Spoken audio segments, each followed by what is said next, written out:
All right, well, welcome everybody to another episode of Toddy Rap. One time I recognized a podcaster. I forgot which episode this is. I think it's 62. Sure. I don't know, we're somewhere there. 63, somewhere around there. Today we have a special guest. His name is Justin from Boomslank. If you'd like to introduce yourself for a little Hello. bit. Sure. Yeah. So my name is Justin Anyao, and I run Boomslank with my brothers Kevin and David. David is the artist. He's the one responsible for all the art on Boomslank. My job is basically to handle the social media and basically just about everything else. I let David deal with the artwork, and I take care of business operations. Okay, that makes sense. So we've all been big fans of Boomslank in general. We've gone to cons, and right now we have a poster, and one of us is wearing our shirts right now for it. We do have the poster signed. I don't know. Cool. You guys met them, right? I wasn't there personally. No, yeah, it was one of the. So it was like I think it was the first time I went to Anime Expo, and I mean I know you guys have had a booth there for a while, and it's one of the years I got the Olympus print. I think signed by your brother was at the booth at the time. Yeah, it was super great, and it was super cool to kind of see you guys over there and stuff. I mean, yeah, we've been fans for a good bit. Yeah, and I've worn the telephone. Oh, one nice. For I've worn the shirt now 3 times because I've worn it out so much. Just love your guys' artwork. I'm just like I gotta buy another. Oh, thank you. I'll try to make sure David hears about that, because he's so busy with the art. Sometimes, if it's not at cons, he doesn't hear or see some of these comments that come from the online side of things. So I try to kind of pass it along to him. Nice, Sweet, thank you. Yeah, I mean it's good stuff, and it's like it's always been like really good and like high quality stuff, and it's been great. So it's wonderful. I truly appreciate that feedback. I'm glad. We kind of stress ourselves out trying to make sure that we put things out that we're proud of and that people will like. So it's kind of really gratifying when you hear that kind of feedback from people. So thank you. Yeah, I know that we know the feeling. No, thank you. Yeah, thank you. We're the same. Some of us are artists, and when you get good feedback, it feels nice, and you're like, "Oh, we did something right." We don't get feedback, you're like, "Did we do good?" Exactly, and so, and I mean, it's kind of cool. So you're probably the person that gets to see at least some of this, like input and stuff, because you run like all the social media side of things, right? So you get to see at Absolutely, least, yeah. Yeah, you get to see all that feedback and everything, and probably the praise, and because I mean it is great artwork, and it's not surprising when you get you see all this praise and stuff coming through. But Yeah, the hard part is pretending to be David when I respond to some of the compliments, because I don't like that idea of responding on his behalf. I feel like sometimes it's better if he's the one responding, but you got to have that division of labor where someone else is doing that while he's focused on just the art. So it's always interesting when people are very complimentary and I have to say thank you as if I'm David. But it is what it is, right? So I think everyone it's just how it understands. is. You need a social media kind of manager to, pick up some of the work that you just can't do. yeah, and I feel, Right. and I probably believe it probably gets harder as probably the name gets out and it gets bigger and stuff as well, and you have like the extra stresses. Right. Maybe not only coming up with the artwork at some point, but then if you have to deal with the management side of things. I mean, you think about merch and everything. Distributors. I can't even imagine what that would be just for one person. So it's kind of cool. Yeah, Yeah, it's kind of cool that you guys are able to like split that off and stuff, and it's pretty awesome. But yeah, thank you so very much for coming on. It's great having you on. So today we're gonna obviously pleasure. we're oh sorry, what? You said no problem. No problem. Sweet. So today we're gonna talk about like a mutual love, right? We're talking about anime. Yeah. By the way, if you want to talk over us, just keep talking and we'll shut up. Yeah, Because we'll stop. there's a little delay, and so I know it's hard to get into the groove. So just talk over us. It's fine. That's fine. It works out. Oh, really? Okay. Yeah, it works out. Well, we're working out. But so obviously, you know, I think Bob mentioned this or Robert mentioned this, right? We'll go over little things of like, I don't know, what we liked about this last season, you know, and stuff like that. I feel like the season might have been maybe a little slower than others, but there's some gems. There's some gems in here. Ooh, It's good stuff. Precious gems. Like, I found this one. I'm like, oh, this one is kind of interesting, and it was really good. Mm-hmm. Exactly. So, I mean, to start us off, so for you, what was your standout this last season? Like, what was like the one that like you're like, I love this when we watched it? You mean the? Are you talking about the anime series that came out this season, or any one this last particular season, yes. show? I guess we can talk about last season, or I mean, in general. Well, actually, before we do that. Okay. I'm sorry. Just before we do that, because it's an idea. Because I it's just curious because I think it's always a good like backbone to just understanding what we like. So for you, what are your like favorite anime series just in general? Like, what are the ones that have always like spoke to you and what you like, and kind of, I guess, almost influence other shows you watch in the future? Oh, that's a great question. So it's funny because being that there are three of us running Boomslank, interestingly enough, we do have common genres that we all kind of unite on. Usually, anything that's Gundam related, we almost always have a commonality there. But these days, for me, what I would like is I find myself gravitating towards any anime that seems to have gone out of their way to do something that's a little bit more on the hand-drawn side, because I know that a lot of shows now are starting to inject 3D animated or cell shading in there, and I don't know, maybe I'm dating myself, but I tend to prefer the anime that tend to focus a little more on hand-drawn. So, for instance, like the Digimon movies, I don't know if you recall, or Summer Wars, for instance, right? Amazing. Yes. So that kind of art style, where they have a lot of flat colors, there aren't too many gradients going on, I thoroughly enjoyed. And of course, the storyline has to be good. But I find that if the storyline is okay, and the artwork is superb, I tend to find myself really enjoying myself. But then again, you got some shows that, you know, if the storyline is impeccable, it doesn't really matter what the medium is. I guess one example that falls in that category where I'm not a big fan of the art style, but I thoroughly loved it, would be the one about Mars. You know, the one where they were pretty much they sent some cockroaches to Mars Okay. Terraformers. Yeah, Terraform Mars. Yeah. That one, I thoroughly enjoyed it. It's actually a shame that it abruptly stopped for whatever reason. I imagine maybe the manga continued, but the animation series kind of stopped abruptly. But yeah, so just to keep things concise, I think for me, the things that attract me the most in most animes, any anime show that's that's a little more focused on hand-drawn animation, and, you know, a good storyline where maybe the characters are a little more complex than they seem. You know, they're into like linear in nature. I tend to gravitate towards that. So you got like, I mean, the one that just came out recently, like King's Ranking. I mean, when it comes to complex characters, King's Ranking for me was like way up there. Like every single character is complex. They're not too typical.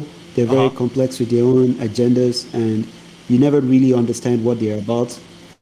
and then you got obviously Hunter x Hunter. I'll never get over Hunter x Hunter, but I'll leave it at that before I find myself ranting. No, I feel it. I understand, and it's funny because I mean I've always been a big mecha fan, like growing up. So and I can understand that. I always loved Gundam and everything, and it is interesting, especially when you see anything new like within the Gundam series, how it does tend to deviate more into CG and everything. I mean, you take something like Hathaway, right? That just came out recently. And where a good chunk of that, even though it still kind of has that like 2D styling in places, or at least it attempts to, but obviously almost anything Gundam or mecha related just becomes CG. Just easier for them to animate. Yeah. Yep.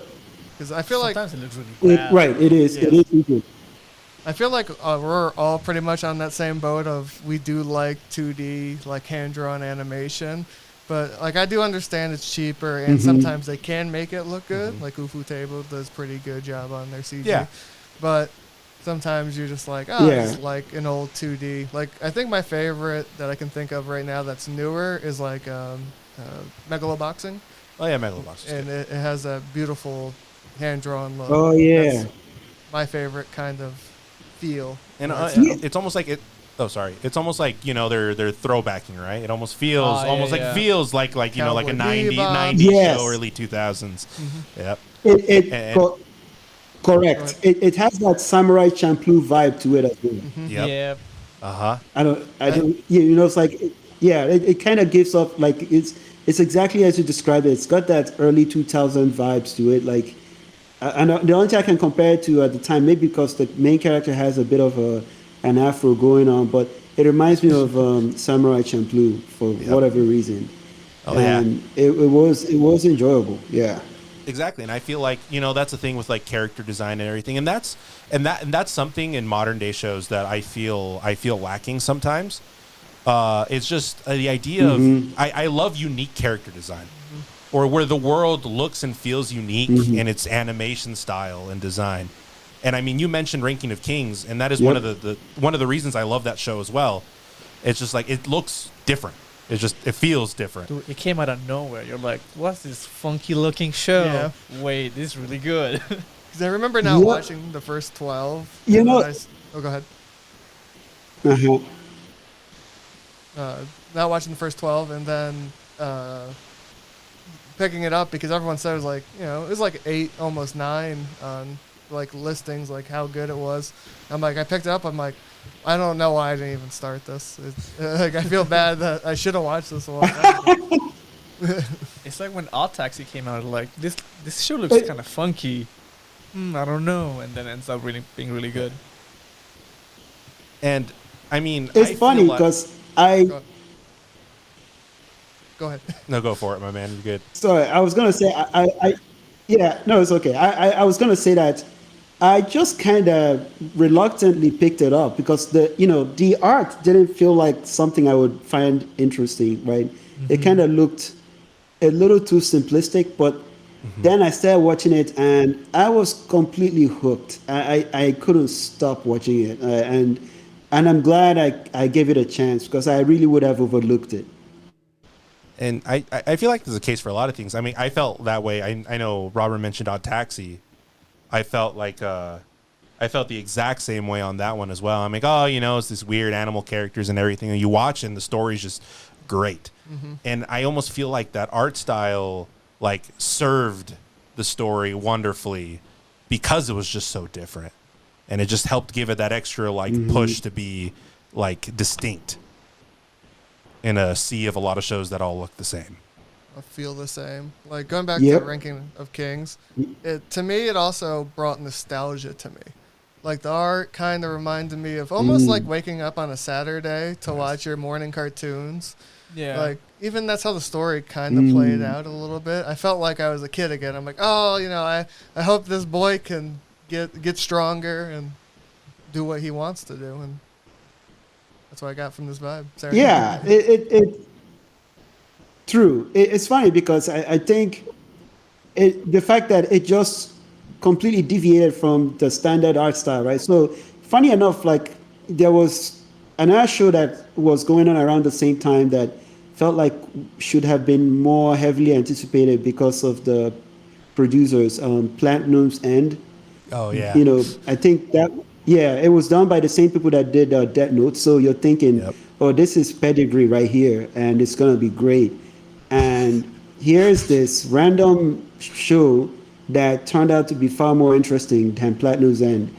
It was just so unexpected. I mean, I watched Platinum's End as well, but it just wasn't nearly as good as King's Ranking, in my opinion. No, it wasn't. I mean, and it's funny, right? Because you do think that. And I was excited for Platinum End as a concept. Because, I mean, Death Note's great. I mean, honestly, the end is not my favorite, but up until there, it's great. Season 1 Death Note, top tier. Top tier. And then they also did Bakuman. And Bakuman is one of my favorite series just in general. And it's great. But yeah, and I remember I started Platinum End, and I'm like, I don't know, this doesn't feel right. This is another future diary. I wanted to ask, like, I wanted to ask if you guys are all watching this on VRV, or is there another platform you're using to watch your anime? I either watch mine's normally on VRV, or I guess Funimation when they were not Crunchyroll anymore. I use Crunchyroll mostly. I think it's just easier for me. Yeah, I felt kind of like Okay. I felt that way as well. So for the most part, it was either like Country or like Verb, I guess. Yeah. And then, well, now I guess Funimation's no more, right? It's all kind of one thing now. Rip Funimation.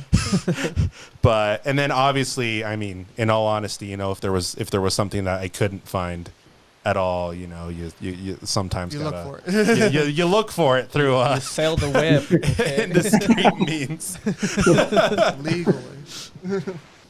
What about you? Right, I'm on VRV personally. I think VRV has kind of sucked in Crunchyroll and Funimation content as well. Yes. The problem is the interface on the TV is not the most user friendly. No. So, Yeah. But I feel like that's true of like most of the streaming sites though. Well, I have issues because I use Funimation at work normally because I can download like certain shows. But the Funimation subtitles have always been about 5 seconds behind. So every time I'm watching something, like, you know, I don't know what they're saying, but I can kind of dialogue off of their body movements sometimes. And I'm looking at it, I'm like, that's not right. And there'll be parts where no one's speaking and then subtitles will pop up and I'm like, when is this for? What subtitles are these? And I mean, I don't know, and I feel like just streaming in general, there's always like a problem with the interface. It's like and it's funny because you say that with Verve because I feel like Verve is better off than like the Crunchyroll app because I'm under the this is me. I'm just under the impression that the Crunchyroll app, it's just like they moved all of their like force and being able to put that and update that into Verve because it is the same company. Yeah, and that's kind of what they pushed.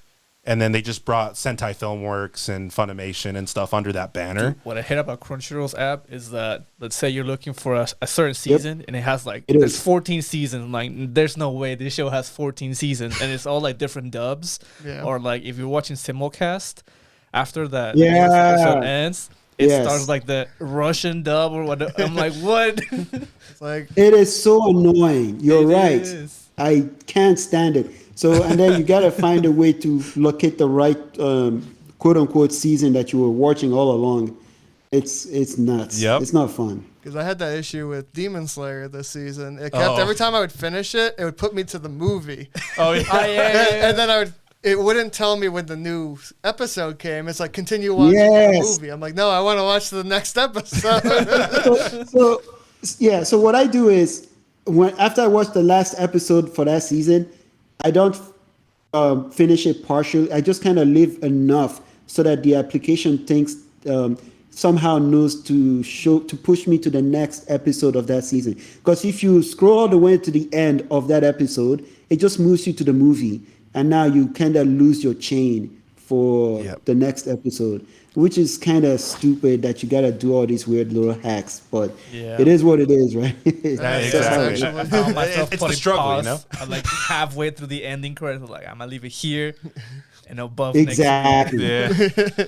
I was doing that because where I normally watch a lot of my shows at work at lunch. Like I'll watch like 2 episodes. And what I do is if a new show's coming out, I'll download the 1 episode. I'll watch it. I won't delete it because then I'll click on the next thing. I'm like, yes, download the next one now. Yeah. That's the only way I can do it. I'm like, oh, I hate this. It's rough. And then I mean, there's other things too, right? As far as like as much as it's kind of crazy how you have all like these publishing companies now. I mean, a lot of it's been consolidated now into one, mm-hmm. but then you still have like the Netflix shows and stuff, Amazon. Yeah, and I mean, it is a little rough that we're not able to like simulcast those and stuff like that as well. And that that's been a big debate since they started doing shows. Because one of my favorite shows that I've been watching for a while is on season 3, and that's the Forehead Girl, the Don't Tease Me, or the Takagi-san. Sorry, and I love that show, but it's on Netflix, so it's not going to come out for another season. And I'm like, do I really want to go diving for it, or am I just going to wait? So and I mean the only sad thing in there is there's so many good shows that have come out through Netflix now, mm-hmm. which I mean Blue Period ran through there and stuff, mm-hmm. and that one there. So it's just interesting having to like bounce between the different things, but it's not like it's any different for film and stuff now anymore either, right? But you have to have every streaming service to watch your new movie. Do you prefer waiting a week for an episode, or just kind of wait until it's all done and just binge watching it?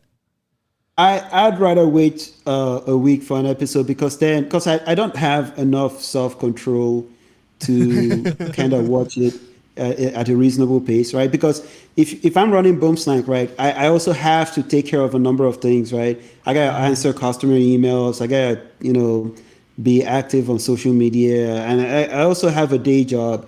So if I start binge watching, that's pretty much it. I basically use up all my time for everything else. So I definitely prefer the forced rate limit that comes with having one episode come in at a week. Because then I don't have to make that decision for myself because I don't have the willpower to. Stop. So that's just how it works for me. Because there are some episodes, there are some seasons you come in kind of late in the middle, and it's like 12 episodes, and you find yourself pretty much spending the whole day trying to catch up. And you're like, oh, it's 2 a.m. It's like, but there's only one episode left. You can do this. And by the time it's like 4 a.m., it's like, all right, well.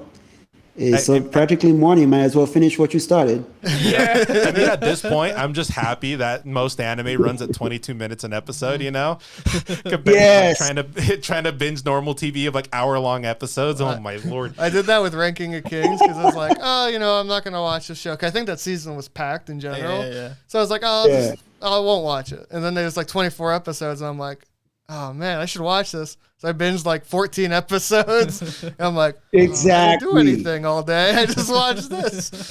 And the other thing too is I feel like on the week to week, it's like I feel like there's some shows that is just fun to experience like while it's simulcasting. That cliffhangers. Yeah, where you have like every week of this like this opportunity to just like talk about it and stuff.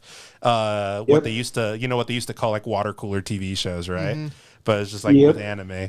If I'm honest, I wouldn't have watched Platinum End if I would have like binge watched it. Because it just got so bad. But because it was weekly, I'm like, okay, I can take one bad episode. Let's go. It's like 20 minutes. Like 20 minutes. I can finish it. But it's fun because especially these last couple of seasons, we've had these like event shows, things like Entertainment District of Demon Slayer, the final season of Attack on Titan, right? Where you have like these big finishers, and it's just kind of cool to be like, oh, I watched the show this week, and you talk about it. We can see where it goes.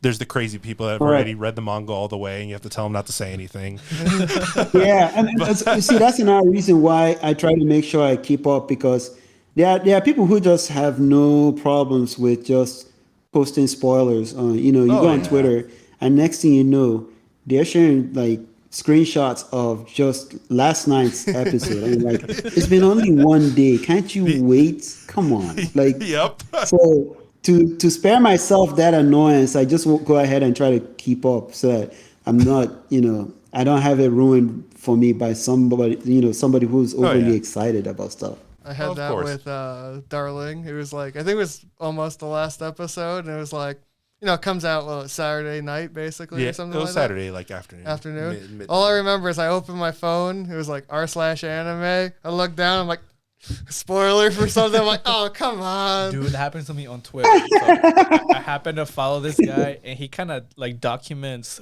what he watches. So it's like screenshots of like the whole episode, right? And like a commentary. So, one day I go on Twitter, and it's like the whole episode of Attack on Titan on screenshots. I'm like, no. Yep. And Twitter does this thing now where they kind of know that you like anime, so they just kind of draft you into some some following group. They have me following some Attack on Titan group automatically, and so they just start. You get spammed with screenshots.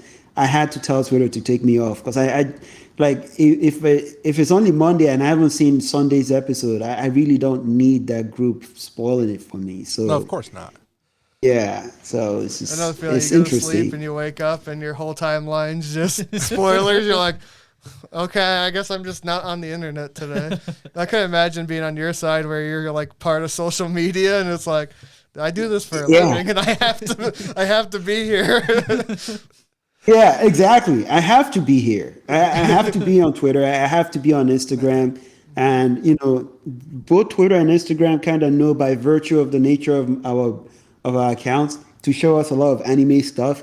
And it just has this bad habit of showing us not just screenshots from previous episodes. Like the one that really kind of upset me was a manga screenshot of Demon Slayer that's just so far ahead of anything we're doing right now. Yeah. I'll just leave it at that. I'm not going to describe any of what I saw, but that really pissed me off. That just pissed me off because I truly enjoyed Demon Slayer. It's funny because Demon Slayer, when it first came out, I thought it was going to be typical cliche kind of stuff. Same. Anime with vampires or stuff like that usually kind of get boring, but man, they somehow managed to make it feel really, really unique and interesting. Really interesting. That's a show that I didn't, because I don't really watch too many shonens. Yeah. Like, I like more of the other stuff. And I was like, it's just a basic, typical one. I think, what was the big episode? 19? Like 19. Well, 19 was the one where it blew up on the internet. Yeah. That was the one where everyone was like, you need to watch this show. And I think I waited, it was about still half a year before I started watching it. And then I'm like, I got to, halfway point. I'm like, it's okay. I don't see what the thrill is. And I got to that, past it. I'm like, this is amazing. And I mean, what I love about that show too, I mean, as a person who has gone through the manga in its entirety and everything, is like Ufotable took it, and it's one of those occasions for me where I believe the show outshines its source material, just because of it, because of what they injected and what they've placed. It really makes it pop because I mean the manga's good, but I mean, and the art is good, but it's nothing like insane, right? Yeah. And it feels very much like the typical what you would find coming out of Shonen Jump and stuff like this. It's not like Berserk beautiful. Yeah, exactly. And the story was great, and I always loved the story when I read it. But Ufotable was able to inject that extra bit, and with the combination of music and just effects and the animation, everything they'd done, I believe they took that story, which for me was great, and it did build over time to something like even more so. To the point where we get this last season that went through, and it was just, it was a spectacle. It was great. That's how I feel with Haikyuu, because it's a great story. I love the artwork in the manga, but seeing it animated, it just like amplifies it even more. I think for me, it's a little harder to read it because there's just so much going on, and you're like, what's going on? This drawing, And then once you see it animated, it makes sense. It's funny you should say that because that's actually one of the reasons I don't do manga. But my brother David, he does manga. He's gone to the absolute limit of what Hunter x Hunter has to offer. But he enjoys manga. For me, I love to be able to see things in motion. So But the one manga I am interested to get into is Gantz, because I've seen some of the art, and Gantz. I mean, the art in Gantz belongs in the museum, in my opinion. Like, it's just beautiful, and I would literally buy the manga just to look at the art alone. Gantz art style is dark and bizarre that I just have to have it. So my plan is to actually go pick it up, just so that I can marvel at the art and of course read it. But just the art alone makes it worth it. And that's the nice thing about those types of manga, because like I feel like in the same vein of like Gantz, you have like things like Blame, which is an amazing manga in of itself. Obviously, like Berserk, but even like stuff that has become shows. We'll take something like Dorohedoro, which just came out. The art in that manga is amazing. It's super good, and the show was okay, but I don't feel like it captures what that was. The CG kind of ruined it for me. But to me, like, the manga is a little more serious, but with the CG art, and it makes it more almost playful. It's very interesting how that art changed the show from the manga, in my opinion. What is this show called? Dorohedoro. It's on Netflix, right? It's on Netflix. I'll send it in the group chat. It's like Dorohedoro. Oh, right.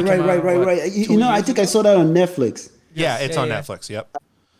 Yeah, it's very colorful, but also very violent at the same time. It's kind of but the art is like, I recall there's a guy with a special ability to create mushrooms. I just remember like how beautiful the art is. So you guys are saying that even the manga even looks better? Oh, the manga's great. The art in that manga is amazing. It's wonderful. Wow.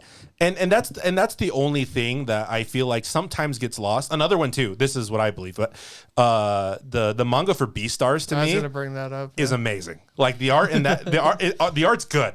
And I feel like the Netflix adaptation, I mean, it's okay, and what they did with CG and stuff doesn't quite capture those moments as well as the manga did. That to me is my favorite CG I've seen, because it's... Which one is this? Beastars. Beastars? Also on Netflix, right? Beastars. Also on Netflix. It's Beastars, where everyone looks like animals. It's like a wolf and like a rabbit. Right. Yes. Beastars. Yeah, Beastars, I know the one. And the manga's very... Yes. Yep.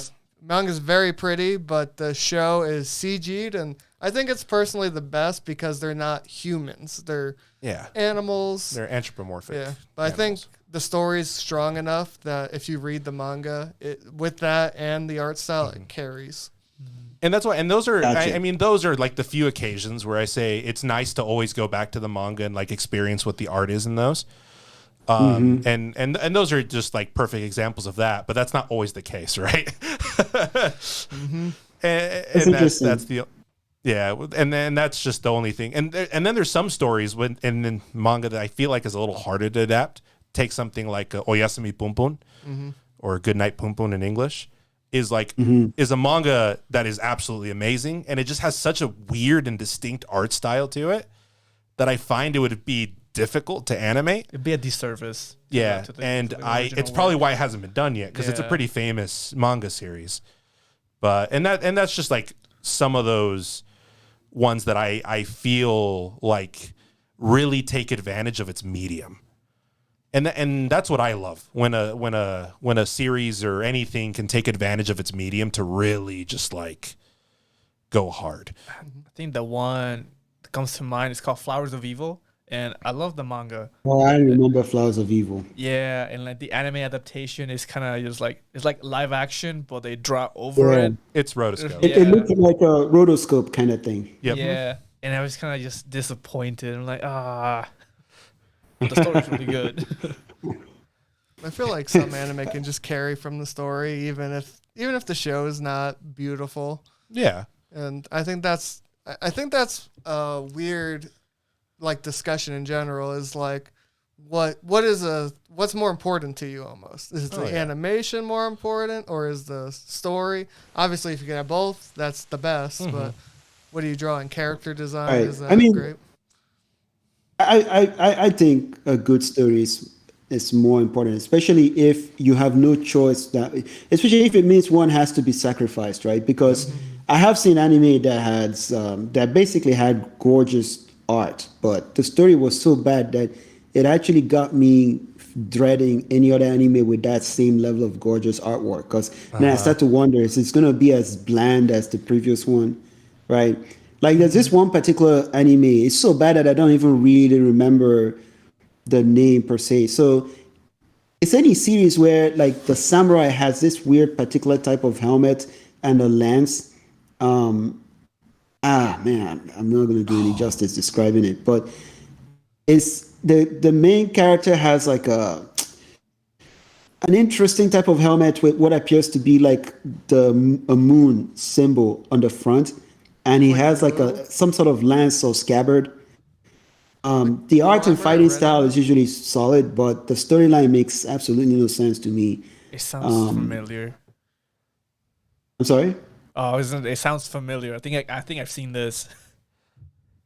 Yeah, like oh man, like it. So there are many variations of this particular anime franchise. Like, and at the center of it is that same character design with the guy with the long lance, like I want to call it halberd, but it's like a lance of some sort. It's like but it's like a naginata or something. Yeah, I don't know the name. I just don't know the name. It's just something I really don't like. I guess I wiped it from memory. Basara? Sengoku Basara, maybe. Sengoku Basara, maybe. Yes, Sengoku Basara. Yes. I feel like I've seen the armor enough. I've just never seen the show. And I mean, I get where you're coming from. Sengoku Basara. Yeah, right. Yeah, that's him. So like, there's one of them has like 3 swords or something, and the other guy is in red, and like maybe because I just never sat down to truly watch it, but it just never appealed to me. I do have a friend that is a massive fan, and she had her whole house plastered with artwork from it. Like every inch of the walls it looked like some sort of temple to like a shrine. It was pretty interesting. I mean, I was impressed with her dedication more than the show itself, but yeah, it just never resonated with me. And one thing I didn't notice is that the artwork was pretty good. It's just the storyline just didn't do it for me. That I could never give it a time of day. Oh, of course. Yeah. What's that one show that we always bring up that has beautiful art, but the story's just garbage? I mean, I can think of a lot of them. It's like a Trigger one.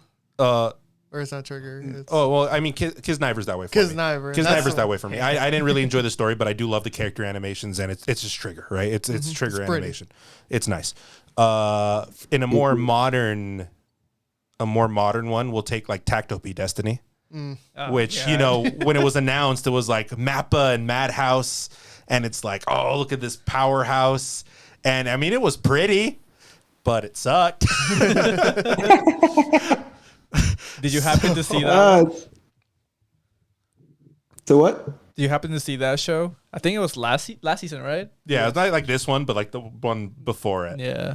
It's called like Tact OP. It's like Tact OP Destiny is what it's called. Tact OP Destiny. Yeah. It's a weird story. It's like, I guess, masters that summon like musical warriors, I guess. It's weird. Oh, wow. Interesting. But it's pretty. It looks good. It's very pretty, but it just doesn't.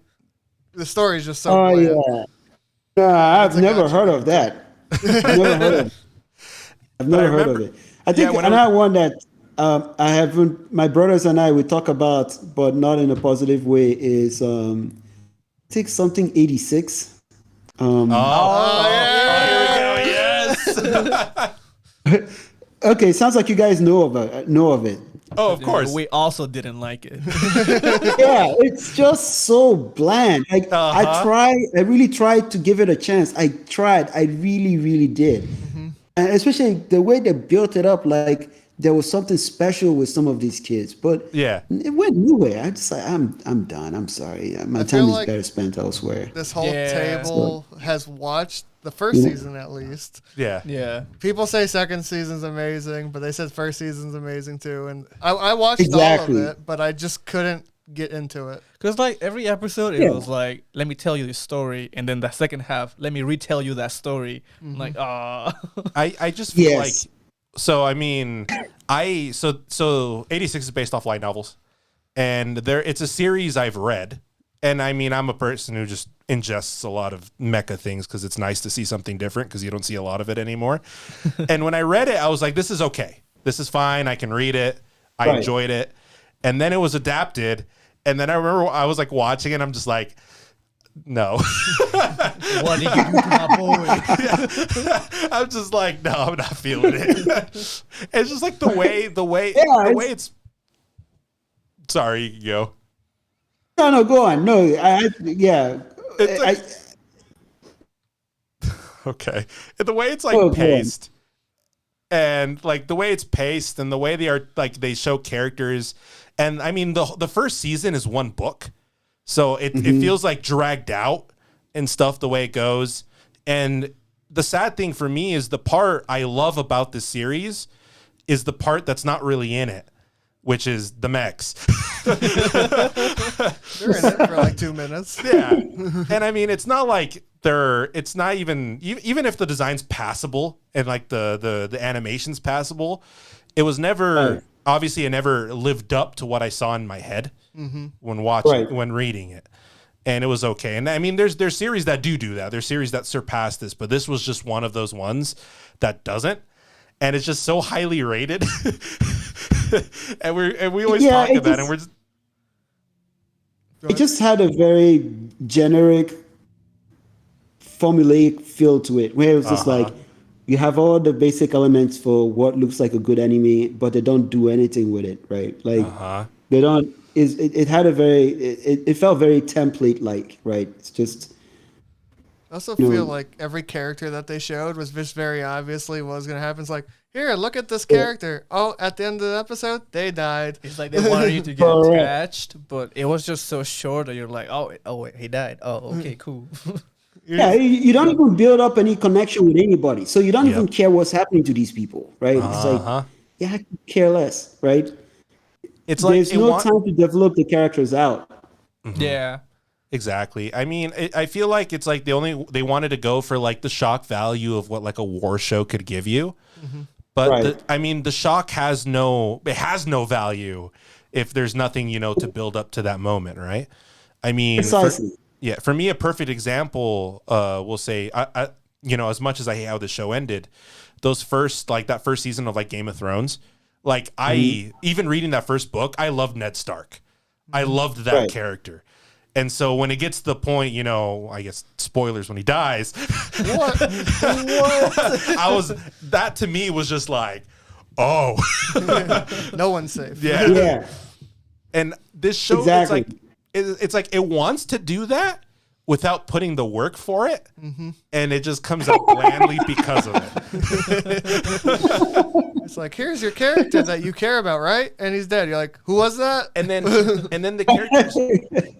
And the characters that do survive that you're supposed to care about are, I would say, very like generic anime protagonists. Yeah. You have Edgy Boy that, survives everything because he's really good at what he does. AGOP. And then you have like naive female protagonists that believe she can do all these. She can change the world. She can change the world. She's and stuff privileged. Like that. Yeah. And these are the characters you're left with, while everyone else just becomes kind of cannon fodder. And in the book series, there are a few more characters. You get more time with some of them that you just don't get here. And it's a travesty. It's sad. It's weird to say. I think the show was too fast and too slow. It's like they killed people too quickly, but they dragged it on too long. You're like, what? From what I saw. The overall plot was kind of crawling along, but in the meantime, everyone was just meeting their demise way too fast. It's an interesting mix. From what I saw online, I guess you do get that payoff in the last episode, but it was like, bro, I have to watch 24 episodes to get like the emotional benefit, I guess, of watching this show. I'm like, I don't know. And it's funny because even going into season 2, it's funny because second season adapts 2 books instead of 1. What? From what I know. Which is fine. Which is fine. Which is fine. It's okay. That works. And it's funny, but it wasn't until like after those first 3 where I feel like it really takes its stride because the world opens up. It doesn't feel so like insular. Yeah. And then you do meet more interesting characters. Because the world outside of the world they show you, like in the show, is a lot more interesting. So they should just sped run the first 3 books. That's the thing. It just takes time to get there, and the time they took to get there, I don't feel like was well served. But right.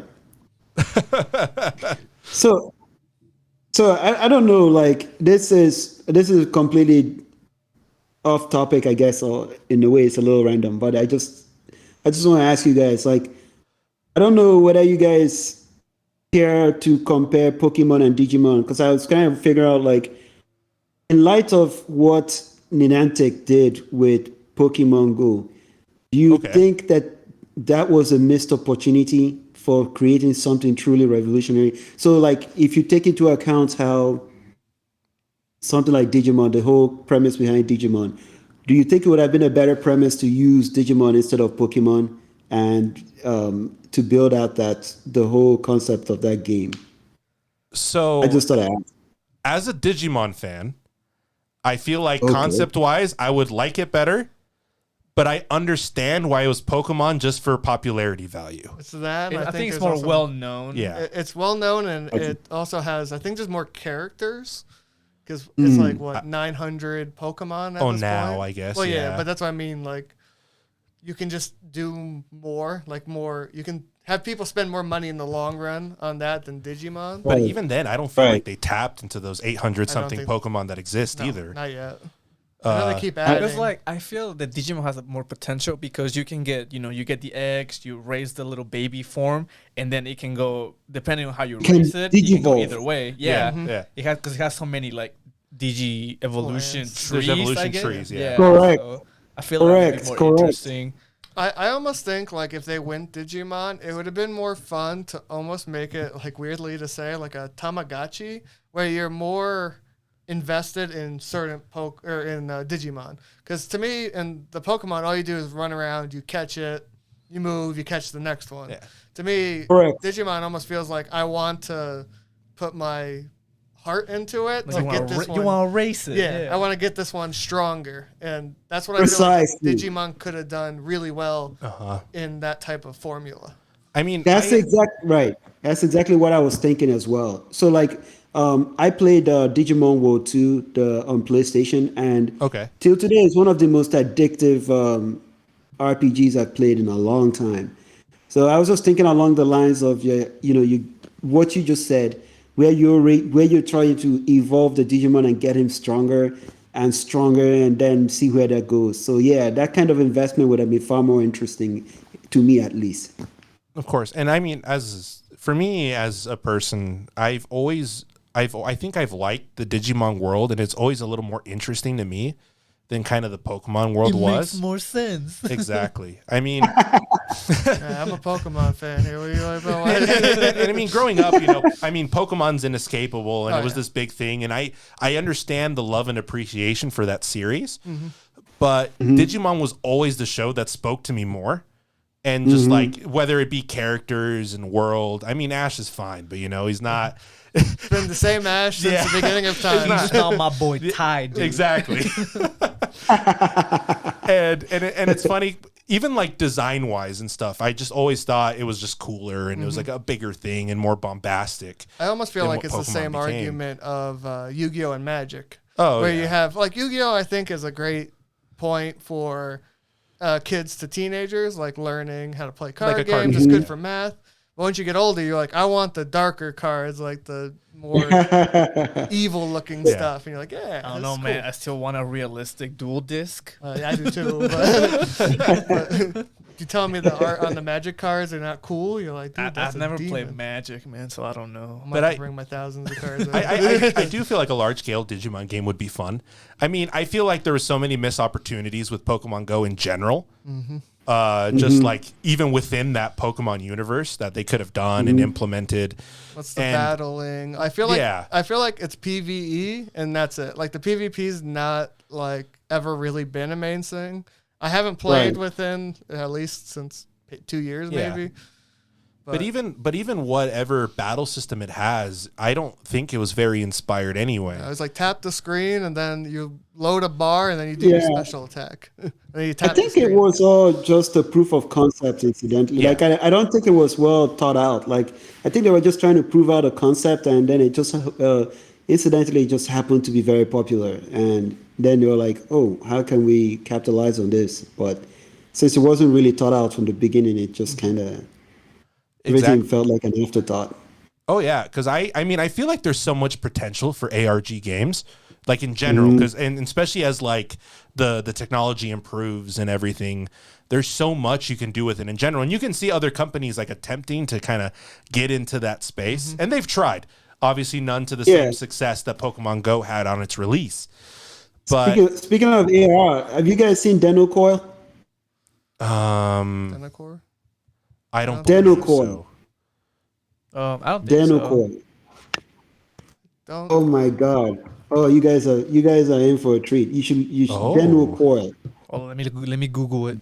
He'll Google it. Denocoil. Yeah, like if you see Denocoil, then I just posted it on the chat. You kind of get an appreciation for just the magnitude of the opportunity that was missed out on. Like it's just nuts. Like so, like I go on trails occasionally, right? And there was this secluded part of the trail, and I found this really interesting looking green little blue Pokemon in the middle of nowhere, and I thought that was so cool. I mean, just imagine being able to find rare Digimon or Pokemon at areas that people normally don't frequent, just based on the nature of their rarity, that kind of thing. That would have been very interesting. Oh, it'd have been wonderful. And I can understand. I know they did. I know Pokemon Go did have problems with stuff like that a little bit when it came to like.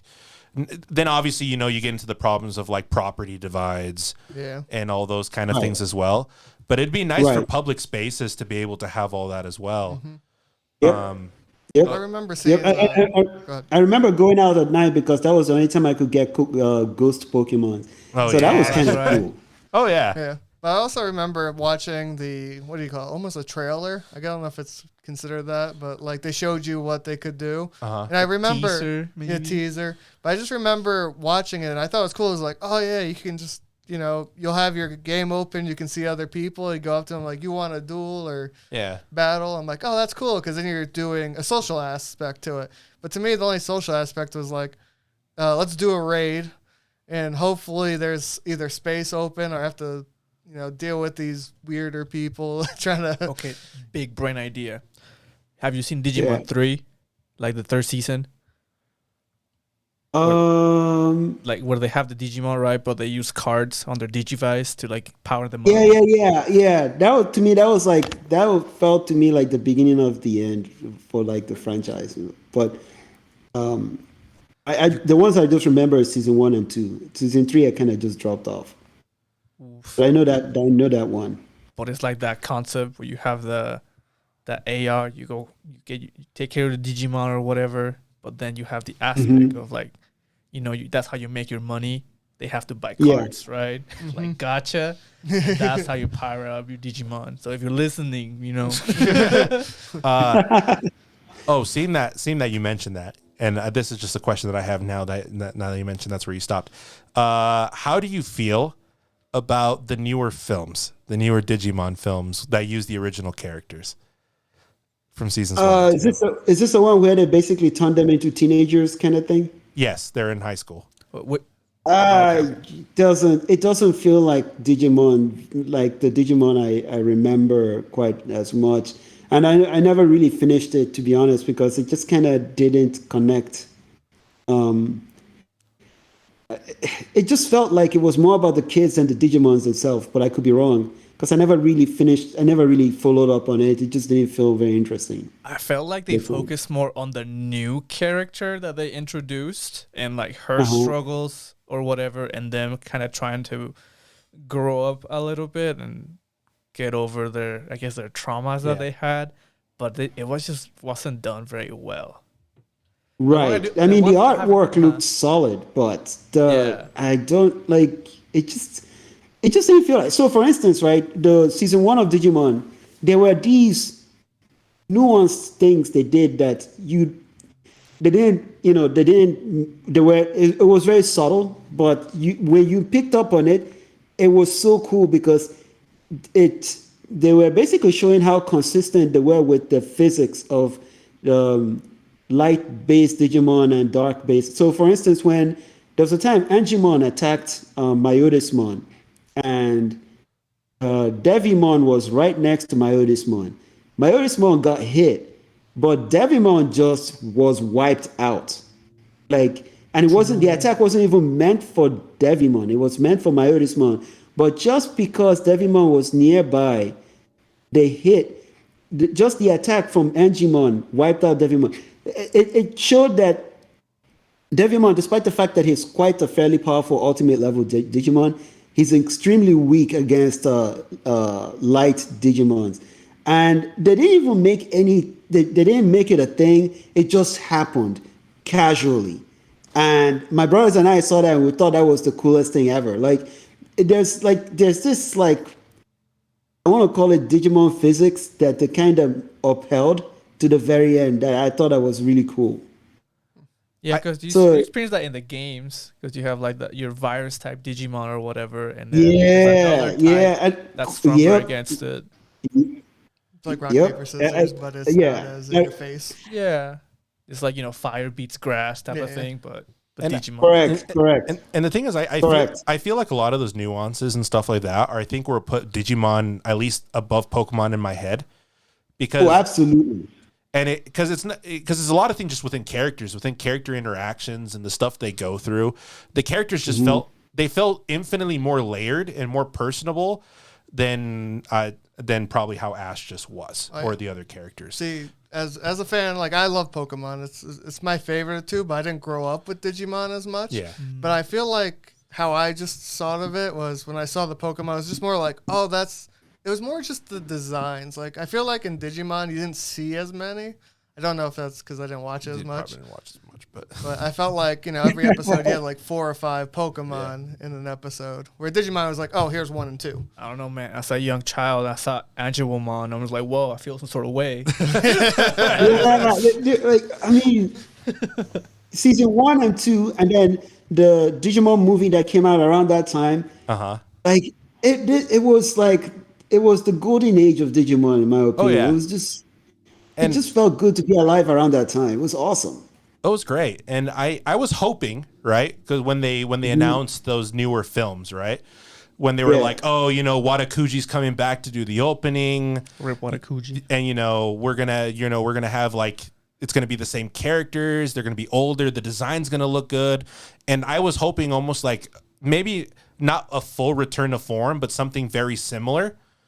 Right. And it would just be as nuanced and cool, but just future, just later. Mm-hmm. And it just didn't quite hit that for me. No, it didn't. And in fact, you probably gave it more of a chance than I did. I watched the first 15 minutes and I was like, I can't do this anymore. I kind of got a sense of what direction they chose to head in.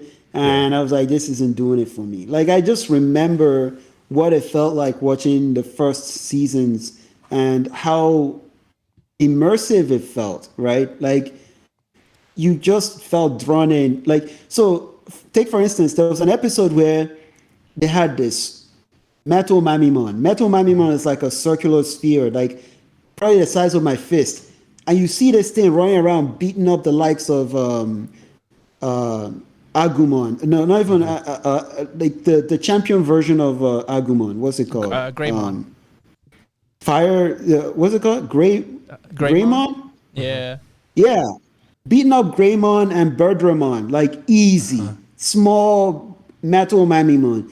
And that kind of communicated what it meant to be an ultimate versus a champion level Digimon. Or what's the monkey Digimon that wears sunglasses?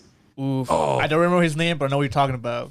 He's hilarious. Attack with the banana slips, right? And how that was actually quite effective. I thought that stuff was cool, and that was because he was an ultimate level Digimon. Like the way they displayed power and how they communicated it had nothing to do with the physical size. They did it in such a very interesting way, and you know they invested a lot in the physics of what it meant to be a Digimon and what it meant to be, you know, in that Digimon whole universe. I felt like the new stuff just tried to pick up more on the drama between the kids and the teenagers and stuff. And I wasn't here for it. I mean, I feel like it's a product of its time, right?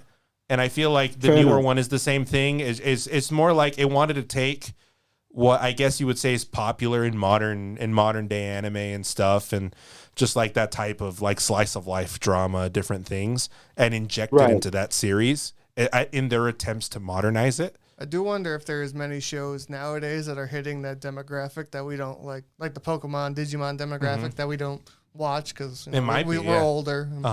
We haven't seen it. So I wonder if there's stuff like that we're missing out that hits more on that. The yokai something, maybe? Yokai Watch or something like that. I don't know, man. We tried to watch that. It was just on TV in Japan once when we were there, and we had it on. And we're like, I don't know, man. I'm not feeling this.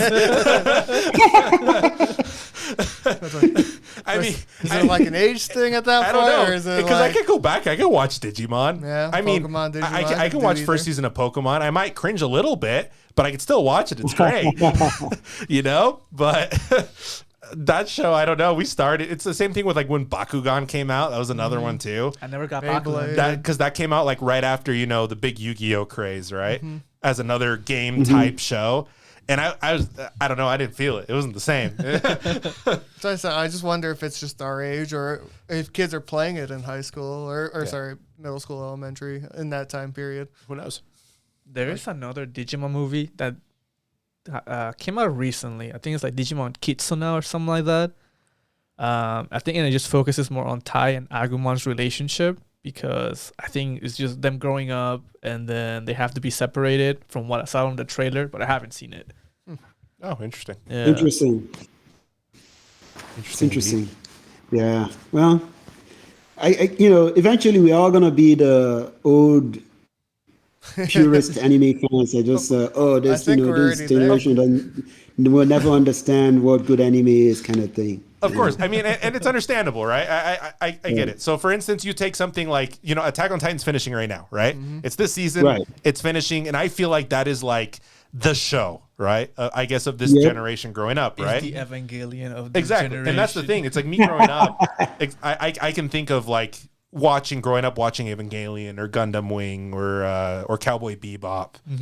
Right. And that's the stuff I remember like vividly getting me into the genre in itself. And now, obviously, we have things like Demon Slayer and Attack on Titan. Maybe a little bit now. I mean, Jujutsu Kaisen's out now. That's another one to go in there. My Hero. Yeah. And it's just different. It's a different breed. It's a different style. I mean, it obviously feels different than what that time was. And that's just how it's going to progress as we continue. And eventually in the future, something else probably will I also feel over. like Attack on Titan brought, it's weird to say, anime into the mainstream. Yeah. Because probably. It feels like kids are talking about it. Go ahead. It's funny now that you should say that, right? Because anime now is basically mainstream. There's nobody that doesn't watch anime, right? Like, it doesn't really feel like something you whisper to your friend that you watch, right? Now, like, I could go on a date now and tell somebody, yeah, I watch anime. Like, I wouldn't feel apprehensive about that, right? Like, it's kind of understood now that people like, there's this NBA star guy that was like, oh yeah, he watches Naruto, something like that. Oh yeah, like this is where we are. Like, when we started Boomslank, I remember from a business perspective, we were trying to identify our niche, and we're like anime fans. But now it's kind of like that doesn't mean anything anymore. It doesn't mean anything to say your brand appeals to anime fans, because within the anime fan now is like different, I want to say, religions or genres or passions, right? So that's where we're getting now, and we're trying to figure out if we belong anywhere or if we're just more focused on just really good artwork that speaks to everyone in the space. But I don't know.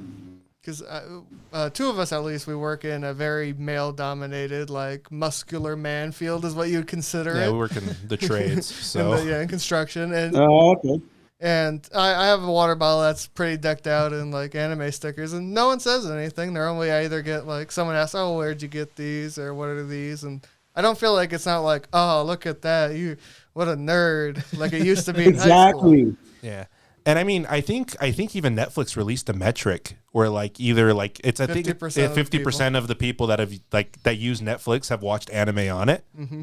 Which if you take of the demographic of like how many people that is on subscriptions, and I mean that's not even counting people who share, right? Yeah. Add another 25%. Yeah. And I mean it's just how crazy how big it's become.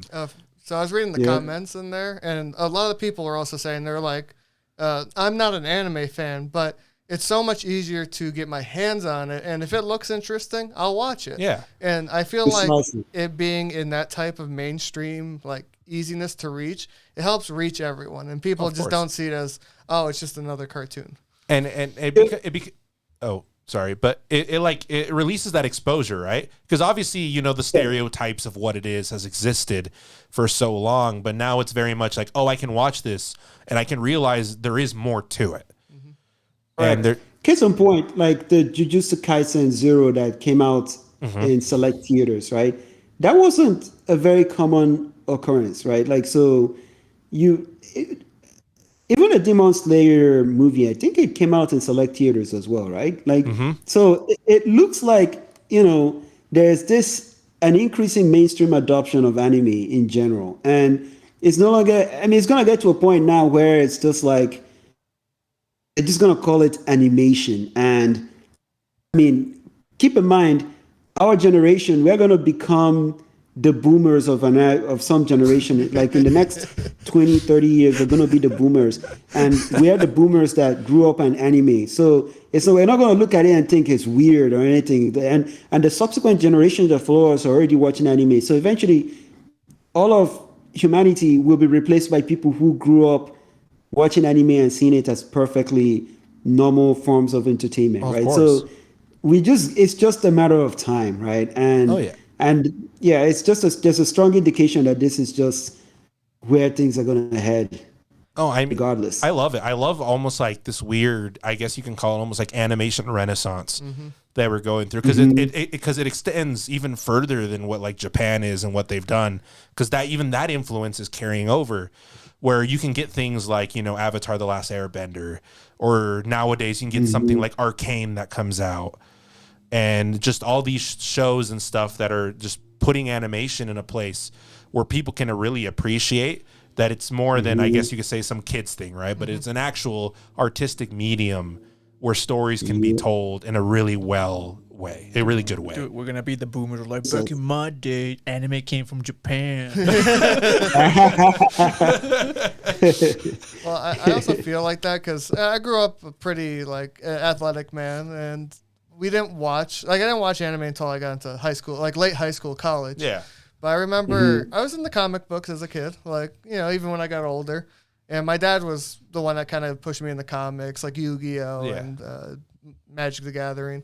And I remember going to Comic-Con, New York Comic-Con, to be exact, for the first time. And it was just like, oh, these people are like-minded. And you started to feel the separation, or like, the normies, I guess, separate, and everyone's kind of just starting to mix together. And it wasn't like, oh, this is the weird kid that likes to read fantasy comics. Now it's just like, oh, who cares? It's not like stereotypical, I guess. Yeah. It's cool. It's dope. I love it. Yeah. Love where it's going. It's a great time to be I'm here for it. Yep.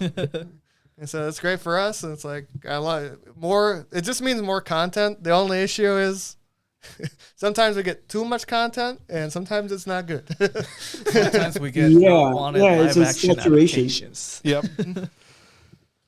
But it's dope, and like it's just cool to see how everything's going and stuff like that, and it's wonderful, and I mean it's great, obviously, for like you guys as well, because that just is a wider audience to be receptive to the art you guys promote and everything as well.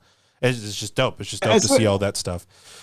I certainly hope so. But also from a business perspective, it also means that there's also a larger influx of competitive brands that we have. Like, so for instance, like 2012, for a while, we used to be the only anime brand like in the vendor section. So for instance, when you had the the vendor hall, yeah, it used to be just Boomslank, and then people just selling trinkets or people selling plushies or figures comics, stuff. right? Like we were like one of the few actual brand name, like with a website and a presence, an online presence.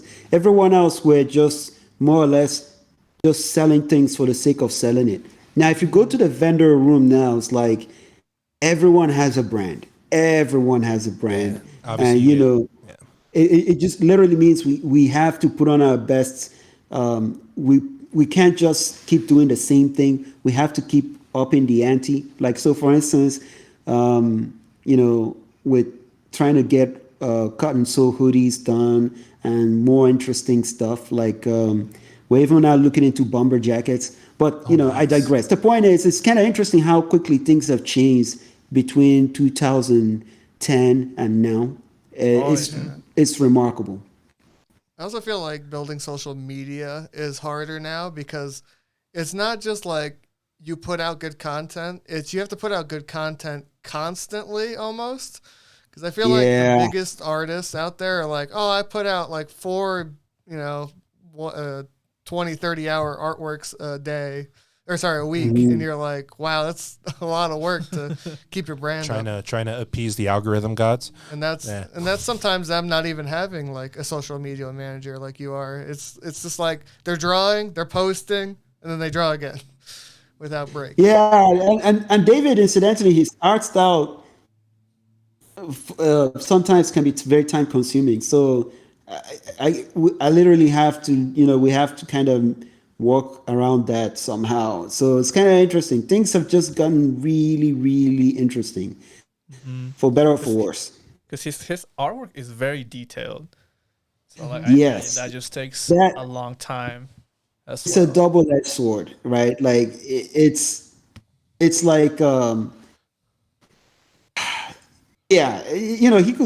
he could there was a poster he's working on that was pretty much a city landscape underwater, and he has to kind of draw almost everything that's part of that city, and then depending on how, like at some point he was messed up and like, oh, I'm not really feeling this anymore, I have to take a break on it, and and then that's it. Like all that time spent on that's kind of scrapped because artists are weird. Like they just all of a sudden saying like, I don't feel it anymore. I'm like, but you spent 3 months on it.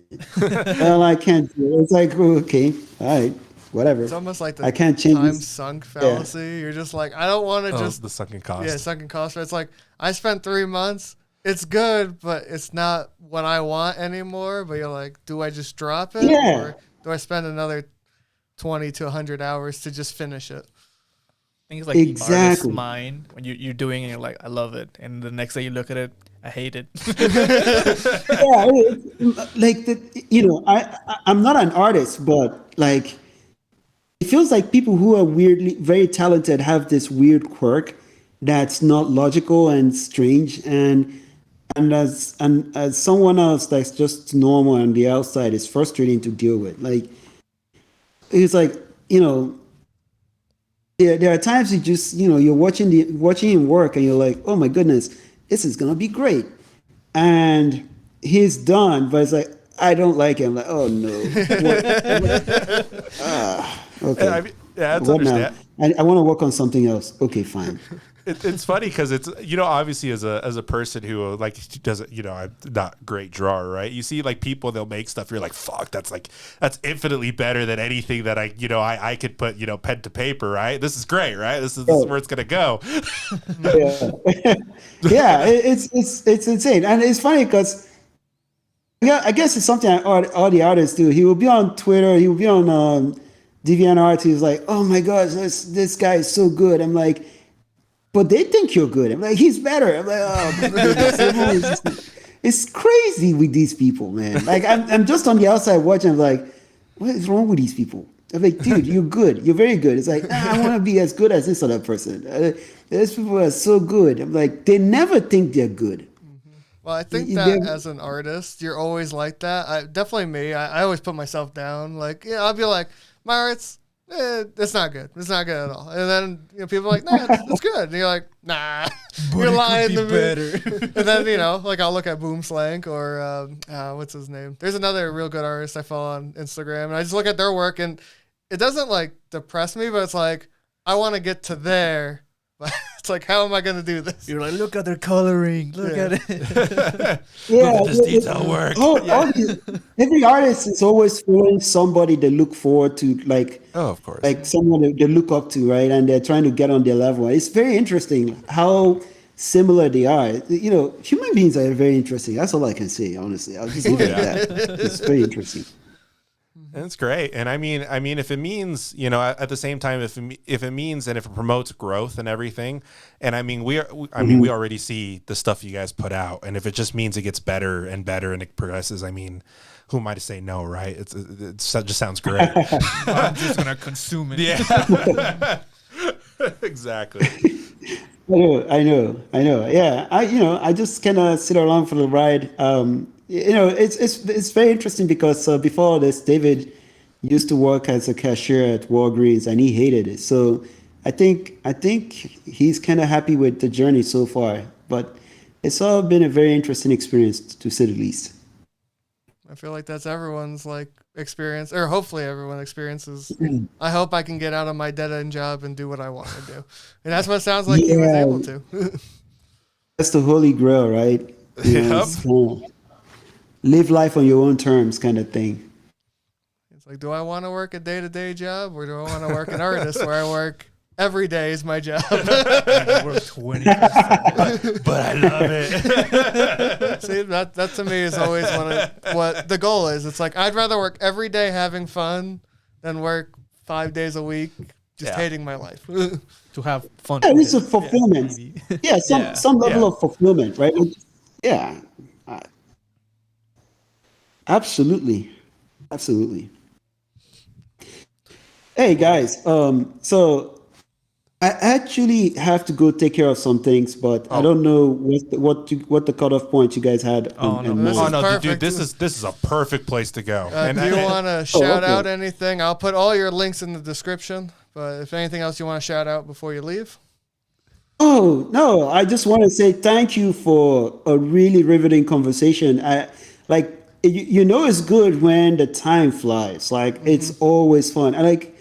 And I just like that I was able to talk anime with you guys in a way that didn't feel forced. Like you guys kind of knew how to take the conversation at its own natural cadence. And I really enjoyed this opportunity. I've never actually had a podcast like this where I could just sit and talk about anime and talk about Digimon, because I really love Digimon. But it was really fun. It was a lot more fun than I thought it would be.